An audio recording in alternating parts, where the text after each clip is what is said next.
Cengkeh dengan nama latin Syzygium aromaticum merupakan rempah asli Kepulauan Maluku yang kini dibudidaya luaskan di beberapa negara seperti Madagaskar dan Tanzania. Sejak dulu, cengkeh memiliki nilai tinggi dan berperan penting dalam sejarah perdagangan. Cengkeh dimanfaatkan sebagai bumbu masakan, bahan obat, bahan industri parfum dan farmasi. Lalu, cengkeh itu, fakta menariknya, merupakan berasal dari kuncup bunga yang belum mekar. Jadi kami mengambil dua kasus, yaitu kasus yang pertama ada BPOM memastikan 174 ton rempah bebas cesium 137 ekspor ke Amerika Serikat berjalan kembali. Kemudian ada kasus yang kedua yaitu alasan Republik Indonesia impor cengkeh senilai 3 triliun.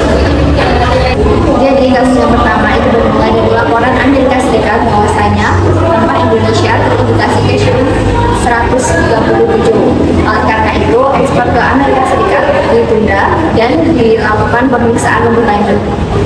Kemudian kasus yang kedua itu dikarenakan dari produksi yang dilakukan oleh Indonesia itu tidak selalu memenuhi kebutuhan pasar dan industri. Selanjutnya ada regulasi ekspor cengkeh yaitu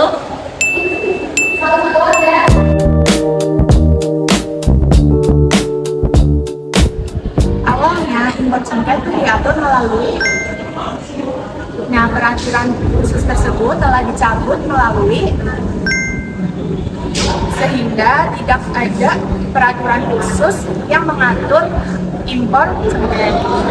Akibat pencabutan itu, kini impor cengkeh telah mengikuti ketentuan perdagangan luar negeri, yaitu sama seperti produk impor yang lainnya. Nah, ketentuan umumnya yaitu ada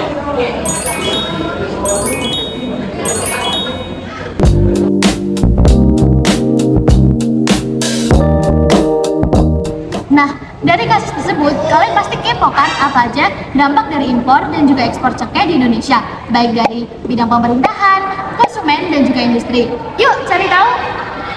Dampak dari ekspor di bidang pemerintahan yaitu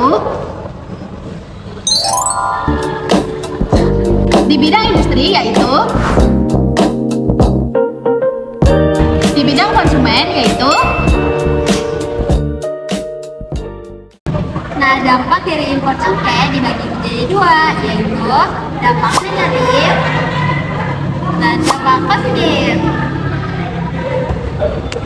Oke guys, dari tadi kita kan udah membahas kasus ekspor impor dan juga dampak-dampak kasus ekspor impor itu ya kan. Nah, di sini aku mau menjelaskan tentang rekomendasi-rekomendasi yang bisa diberikan oleh pemerintah, industri, dan konsumen dalam rangka mengurangi ataupun mencegah kasus-kasus ekspor impor ini. Nah, aku akan mulai dari kasus ekspor itu. Jadi yang pertama itu dari pemerintah. Intinya itu pemerintah di sini diharapkan bisa menguatkan diplomasi dan membuat standarisasi baru untuk regulasi tersebut. Oke, yang kedua itu dari industri. Industri di sini itu bisa melakukan pencerdasan sistem pelacakan dan juga transparansi untuk uji kualitas. Lalu yang ketiga adalah dari pihak konsumen. Konsumen di sini dapat meningkatkan literasi dan juga melakukan pengawasan aktif bila ada indikasi pencemaran dari bahan-bahan tersebut. Oke, selanjutnya kita akan membahas rekomendasi untuk kasus impor.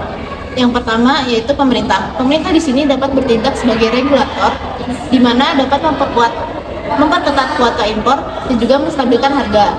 Oke, dari bidang industri sendiri kita dapat mewajibkan petani untuk menyerap hasil tani dalam negeri sebelum melakukan impor dan juga meningkatkan kualitas agar sesuai dengan standar yang berlaku.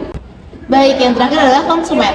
Konsumen dapat mengutamakan produk lokal untuk dibeli dan juga mendukung kampanye rempah dengan bangga menggunakan rempah Nusantara.